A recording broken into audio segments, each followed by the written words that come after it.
Alô, alô! Faço disto um espelho. Vocês estão me ouvindo? Eu comprei esse microfonezinho aqui. Deveria estar aqui, mas acho que vai ficar baixo. Alô! Mas eu não uso. Não uso. Não sei, eu acho que não propaga o som do jeito que eu imaginei. Me digam aí se melhorou alguma coisa. Alô! Alô! Eu acho que não. Me digam aí se vocês acham que melhorou alguma coisa. Ou se esta coisinha, esta mini pilinha aqui adiantou alguma coisa. Tá bom? Brincando para quebrar um pouco o gelo. Vou ficar com ele até o final. Pelo menos fica diferente, né? Eu aqui com o microfone assim. Mas li uma notícia hoje que me deixou bastante chateada. E óbvio que envolve angolanos, né? Angolanos. E fiquei chateada, porque diante de um mundo hoje tão cruel, que o mundo em si está atravessando, ver isto acontecer por imprudência, às vezes da família e das próprias pessoas em questão, é um desperdício, a própria palavra já o diz, é uma imprudência e é uma tristeza, não é? Porque o mundo está cruel, como nós sabemos e vemos, o que mais temos hoje é corrupção, é ganância, é gente lutando desesperadamente para se manter com honestidade, com integridade, o que está difícil.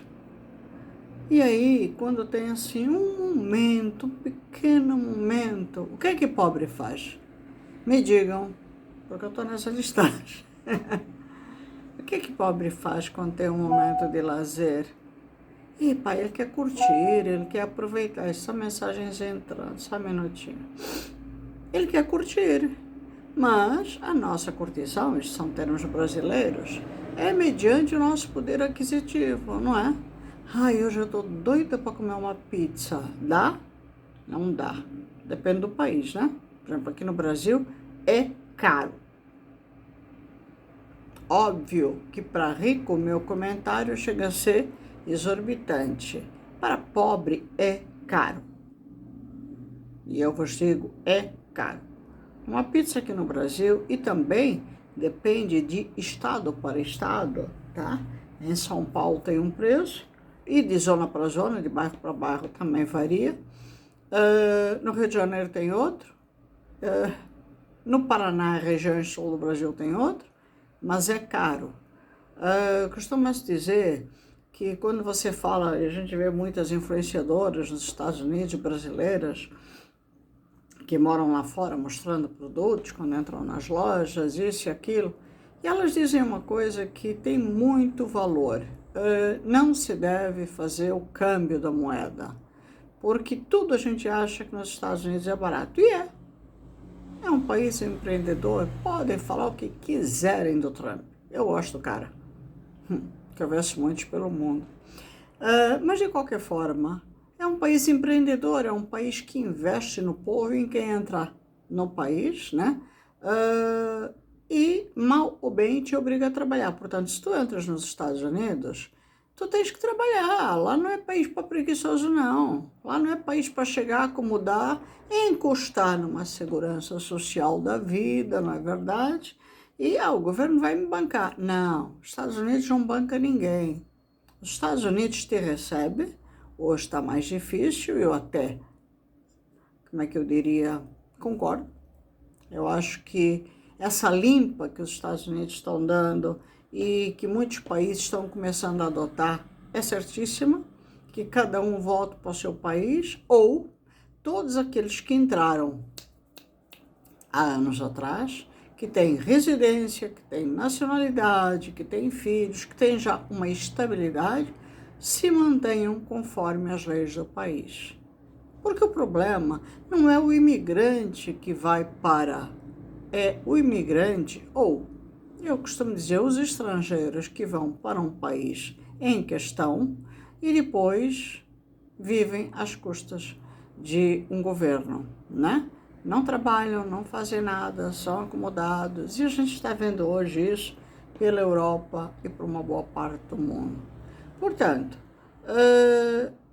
mas voltando, as influenciadoras falam exatamente que nos Estados Unidos tu és ou tens que ser empreendedora, tens que trabalhar, tens que lutar.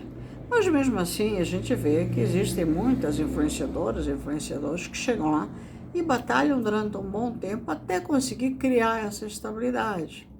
E eu ouvi de uma delas o que é uma realidade. Epa, nós trabalhamos, e quando temos condições de, no final de semana, um feriado, um dia da semana, aproveitar para descansar, dependendo da situação financeira, nós temos que escolher a dedo para onde vamos ou o que vamos fazer. Se nos Estados Unidos, onde as coisas são baratas ou relativamente baratas, não fazendo, tá, o câmbio da moeda, portanto, vamos imaginar que uma pizza lá custe $10. $10. Se nós formos converter a moeda, $10 sai caro aqui para nós, no Brasil. Acredito que para Angola também, não é? Portanto, não se converte a moeda. No caso do Brasil é a mesma coisa, né? Quando a gente fala um preço, um valor, e as pessoas vão converter para saber. Não, é o equivalente, vamos supor, $10 lá, imagina que seja R$10 aqui. É assim que a gente tem que pensar. É tudo equiparado ao país em questão que você está residindo. Portanto, aqui é caro, aqui é realmente um país caro. Se chega no final de semana, você quer se divertir, você tem que pôr na ponta do lápis, quando você é uma pessoa que monetariamente assalariada, ou que a tua sobrevivência, né? O meu irmão diz que é uma questão de tempo, né? Pois é, quando o teu tempo não está a teu favor, aquilo que você pode ou não gastar. Mas assim também é hoje na Europa, onde nem todos são encostados na segurança social. Portanto, tudo isso para dizer que quando as pessoas chegam no final de semana querem se divertir. E uma das diversões que ainda é barata, que não se paga, já existem alguns lugares que se pagam, né? Mas não se paga, é uma praia. Chega o verão, você quer ir para uma praia, você quer se divertir, e você pensa, em último caso, eu gasto numa Coca-Cola, eu gasto numa cervejinha e tá tudo certo. Depois eu chego em casa à noite, final de tarde, e como aquele jantarzinho agradável que eu mesma fiz ou que alguém fez, né? Portanto, há toda uma programação. E aí, ao abrir aqui a minha net, começando a navegar após minhas coisas feitas, já que aqui também não existem empregadas nem assessoras do lar, é a gente que faz tudo, eu vejo esta notícia que me deixou muito triste. E eu vou ler para vocês. Em Portugal, 2 irmãos menores angolanos desapareceram no mar, em praia não vigiada, na região de Leiria, onde viviam, e as buscas prosseguem. E aí fala a notícia, 2 irmãos angolanos de 11 anos, um deles tinha 11 anos, gente, um menino, quase um bebê, e outro de 16 anos. Já imaginaram a dor para a família? Desapareceram no mar, na praia de Pedrogão, em Leiria, Portugal. De acordo com as autoridades marítimas portuguesas, os 2 rapazes foram à água numa praia que ainda não se encontra vigiada nesta altura do ano. Portanto, lá também tem esse problema em Portugal. Eu vivi em Portugal bem e conheço um pouco do esquema. Lá não é temporada ainda das praias, né? A temporada começa a partir de junho, julho, alta temporada. Antes disso, tu não vês os salva-vidas, tu não vês toda aquela turma que vigia as praias, tu não vês. Existem os surfistas, e eu sempre, quando estava lá, eu às vezes ia passear final de tarde, pegava o carro e ia, né, por toda aquela costa no caso de Lisboa, eu morava em Lisboa, e ia ali por Oeiras, né, que eu morava mais ou menos naquela região, até Cascais, e o que eu mais via eram surfistas, num frio de rachar, e lá estavam os caras, né, eu parava ali na beira da praia, ficava olhando, e lá estavam os caras com as roupinhas de mergulho, né, mergulho não, aquelas roupas de borracha, né, pé de pato, alguns deles sem pé de pato, só com um sapatinho próprio, pegando a sua prancha e indo pegar a sua onda. Mas o frio de rachar. Porque em Portugal, a diferença de Angola, e eu acho que é muito diferente, a água é muito gelada. Em Angola, nossa água no sul ou até na ponta da ilha, a gente sente uma água morna, gostosa. Em Portugal, não. A água é muito gelada. Se eu entrei nas águas de Lisboa 2 vezes, foi muito. Foi entrar e sair correndo. Sabes nadar? Sei. Eu não gosto da água gelada. Se eu gostasse, estava no mar. Mas não gosto. Porque é muito gelada, gente. Parece que a gente está entrando num frigorífico, num congelador. Para mim, que eu sou lá de Angola, onde a água é morna. Portanto, agora tem meninos que, no caso como eles, parece que são peixinhos, né? Eles entram em qualquer água. Aparentemente, acredito eu, que deveriam ser surfistas ou que estavam, de repente, querendo entrar nessa prática. Não sei, porque aqui não dá a entender que tenham pranchas ou alguma coisa, né?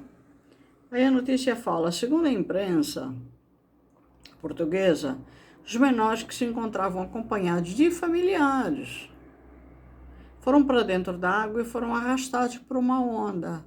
Portanto, são regiões ali, tá? Extremamente, eu diria quase que violentas. Eu sempre achei algumas regiões lá em Portugal, em certas áreas de Portugal, muito violentas, como é o caso da Praia de Nazaré, em Nazaré, né?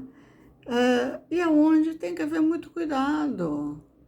Então aqui fala, segundo a imprensa, os menores que se encontravam acompanhados de familiares. Como é que, com todo respeito, mas como é que um familiar, numa praia deserta, porque são praias que nesta época do ano não tem muito movimento, vendo um mar agitado, solta uma criança de 11 anos e de 16 anos? Me digam.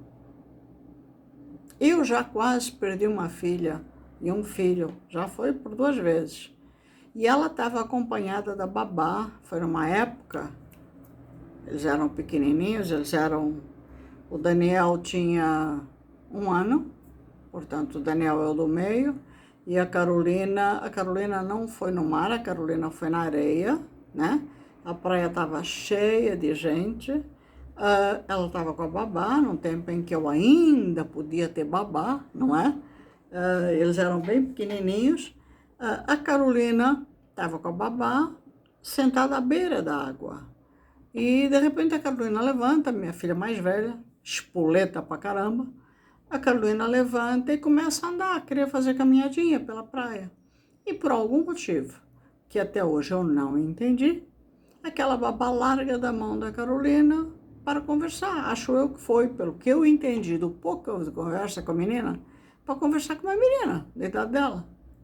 E a minha filha, espoletinha do jeito que era, que aquela conversava com o meu mundo, na praia, fosse onde fosse, até hoje ela é assim, simplesmente desaparece. Foram horas, gente, procurando a minha filha. É assim, eu só não vou dizer o que eu tinha vontade de fazer com a babá, porque pega mal, mas qualquer bom entendedor vai entender, né? Então, entreguei ela de volta à mãe, porque era uma menina que eu praticamente criava, entreguei de volta à mãe a encomenda e disse, não quero mais, obrigada por isso, e para que não haja nenhum assassinato aqui, estou te devolvendo a filha. Mas foram horas, eu estava na praia, isso devia ter sido umas 10h30 da manhã, por aí, eu ia cedo por causa do sol, toda aquela programação que uma mãe faz com os filhos.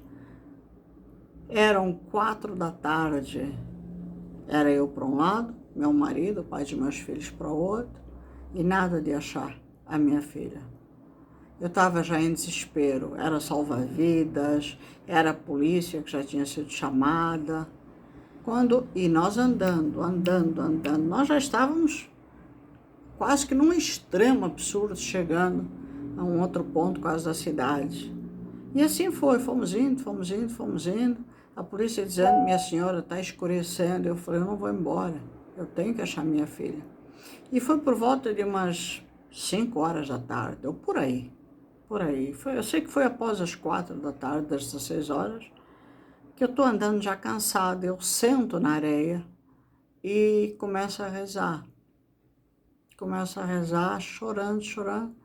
De repente, a minha filha na época devia ter uns 2 anos. Não, 2 anos não, porque se o Daniel tinha 1 ano, ela tinha...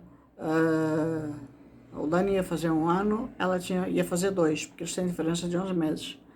De repente eu escuto uma gargalhada. Quando eu escuto, 5 horas da tarde, a praia já não tinha aquele movimento.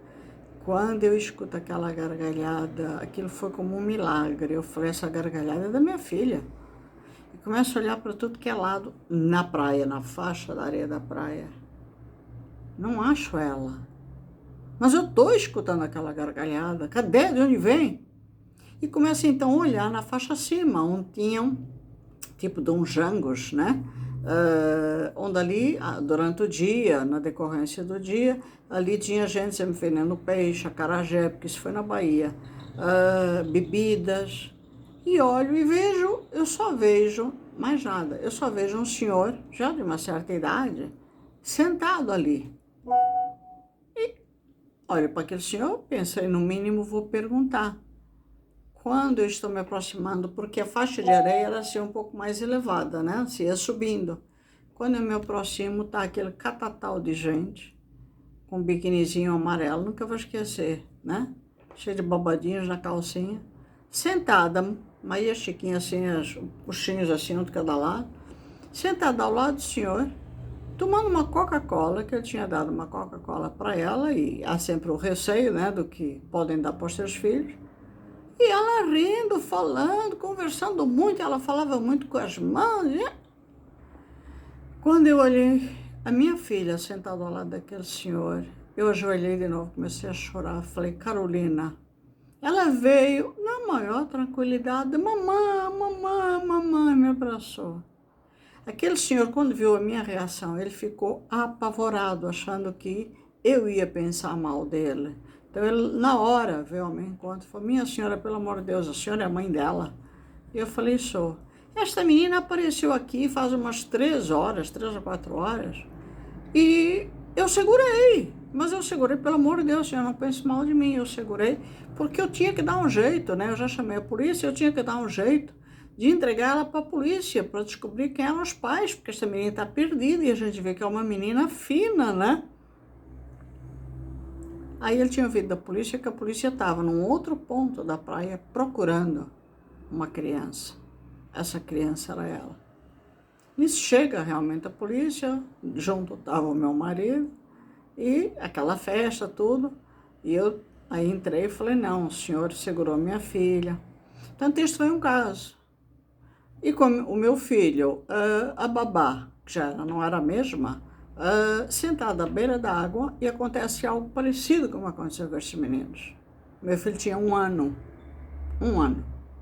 gordinho, fofinho, parecia um bonequinho. Veio uma onda, ela não sabia nadar, e para mim disse que sabia nadar.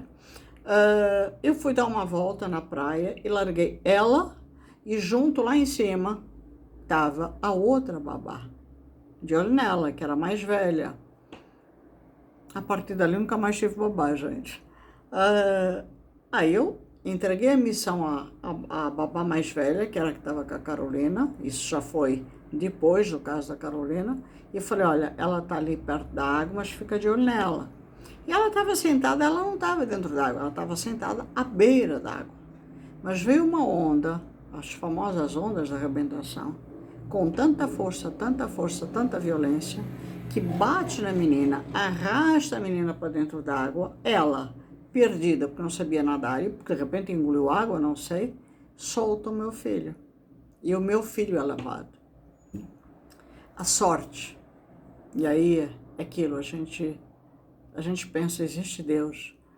Eu estava voltando já do meu passeio, foi um passeio curto, aquele famoso passeio de vamos tomar sol, vamos andar para tomar sol, né? Foi um passeio curto. Quando a gente está voltando, já está aquele grupo de gente rodeando a menina. E eu olhei e falei, mas espera aí, na direção da nossa barraca. E eu disparo a correr, mesmo sem saber se tinha sido comigo ou se o problema era comigo. Eu disparo a correr. Quando eu chego, a menina só falava, cadê o neném, cadê o neném? Eu falei, como cadê o neném? Cadê meu filho? Aí ela explica a situação. Nisso eu já vejo 2 senhores entrando no mar. E quando eu olho, a gente só vê o bracinho dele para fora. Ele era bem gordinho, bem fofinho, loirinho, cabelo muito claro, ele era muito branquinho. Quando eu vejo aquele braço para fora, eu também me jogo no mar para ir atrás do meu filho. Mas graças a Deus, nesse espaço-tempo, estava já com muita ondulação o mar, esse senhor pega o meu filho. Óbvio que quando chegou em terra, o bichinho já estava com uma cor diferente. O senhor, um deles, era salva-vidas, então pôs uma toalha, pôs o Daniel na toalha, botou ao contrário, começou a bater para soltar água. Bom, naquele momento eu quase desmaiei, porque aquilo foi uma cena tão, eu diria que sufocante para mim, ver o meu filho naquele estado, né? Parece um boneco de borracha, não mexia, não falava, não chorava, e eles dando muita pancada, para mim aquilo era pancada, por trás, depois fazendo respiração boca a boca e assim por diante. E eu desmaiei, quer dizer, para mim, eu desmaiei ali do lado dele. Então eles não sabiam direito se socorriam o menino, se socorriam a mim. Mas, graças a Deus, conseguiram fazer o Daniel voltar. E, mais uma vez, eu peguei aquela babá, e para não haver, assim, uma fatídica morte, né, acidental com a menina, eu entreguei a babá, né, ainda avisei a polícia, eu falei, eu vou fazer isso, isso e isso. A polícia achou engraçado por um lado e falou, faça isso. Precisa de proteção? Então eu achando que é para mim, eles falaram, não, é para a menina não morrer. Eu falei, não, eu vou entregar na boa. Eu entreguei a menina para a mãe e a partir dali eu nunca mais tive uma babá. Antigamente era normal nós termos babás para nos ajudarem a cuidar das crianças dentro de casa, ou quando você trabalhava, ou quando você saía, em vez de ir para como é que se fala, para creche, né? Eu não era muito adepta de creche, eu preferia ter uma babá dentro de casa. Era normal, eu vou para a praia, eu vou levar a babá, né? Para qualquer coisinha. Mas você nunca tem a ideia de que essa proporção desse mal pode acontecer. Por isso, ao ler esta notícia, meu coração apertou tanto. Meu Deus, é a mesma coisa como se de repente algo acontecesse com os meus netos. Eu tenho um neto de 24 anos e tenho um de 5 anos. É a mesma coisa que acontecesse com o de 5 anos, né? Eu ia ficar... Então eu fico pensando o que será para a família esse acontecimento.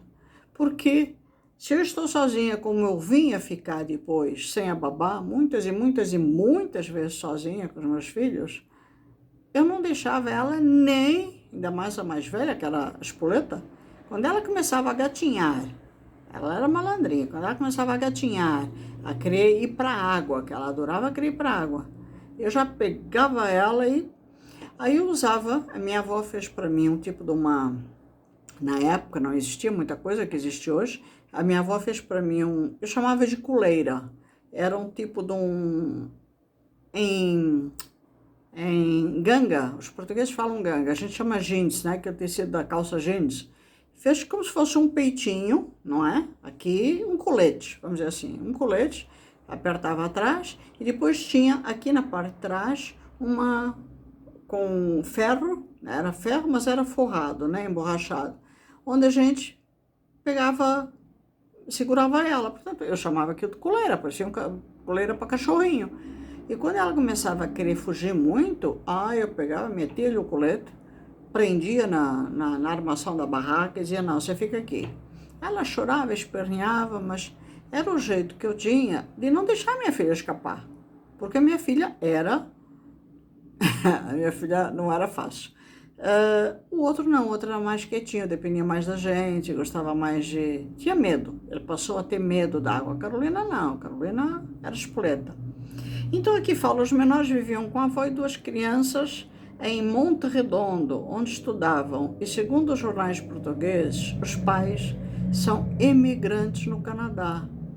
Agora imagina para os pais que estão no Canadá, que largaram os filhos com a avó, receberem a notícia, seus filhos sumiram no mar. Como será? Me digam.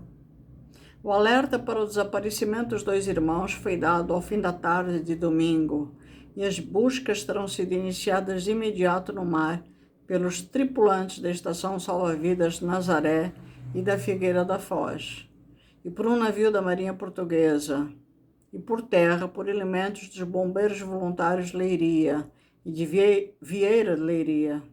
De acordo com as autoridades portuguesas, que reforçaram as operações nesta segunda-feira.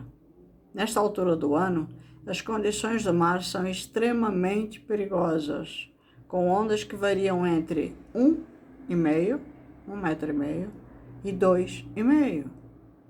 Não é brincadeira não. No norte de Portugal, a época balneária geralmente tem habitualmente início em 15 de junho, por aí. Portanto, é assim, apesar de toda a imigração que está existindo hoje na Europa, e até de uma certa revolta, não é? Eu iniciei falando do Trump, dos Estados Unidos, a limpa que o Trump está dando, mas a Europa também já está fazendo isso. E muita gente está revoltada, está questionando. Eu acho que está certo. Eu acho que, tirando aqueles que entraram há muitos anos atrás, que estão levando uma vida regrada, certinha, mediante as leis de cada país, que não estão encostados em segurança social, pronto, há um porquê antes e há um porquê depois, né? Eu acho que todo país tem imigrantes, eu acho que todo país tem estrangeiros, vamos dizer assim, que vão para lá e vão viver. O próprio Trump é filho de uma imigrante, não é? Portanto, quando a gente questiona, a gente tem que estudar um pouco a lição, a gente tem que ver um pouco em que condições o imigrante chega, não é? Agora, eu fico pensando aqui, estes pais, né, angolanos, saíram de Angola, para começar. De Angola foram para Portugal. De Portugal, pelo sim, pelo não, pela dificuldade, né, das próprias condições, às vezes serem recebidos em outros países, largam os filhos, pequenininhos, gente, com os avós, e vão para o Canadá. De repente, naquela esperança de a minha vida vai dar certo, e eu, obviamente, vou pegar os meus filhos para virem para o Canadá. E aí, talvez, na dificuldade de não existir condições, não se sabe, para um grande passeio, vamos para uma praia no inverno. Tudo bem que de repente possa ter imperado ali a vontade dos meninos. De repente a avó, não se sabe, não se questiona, não se fala aqui, não tenha tanta força de imposição sobre os netos.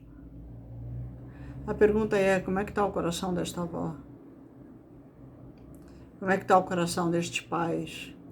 Que neste momento, com certeza, não devem estar no Canadá, devem estar em Portugal.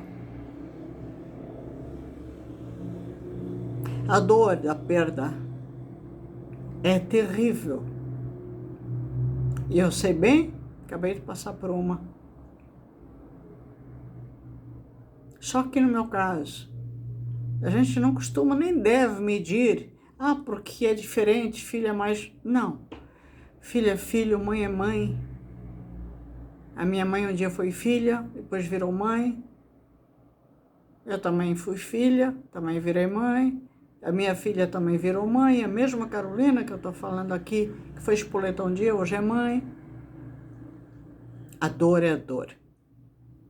E a dor da perda é insuportável.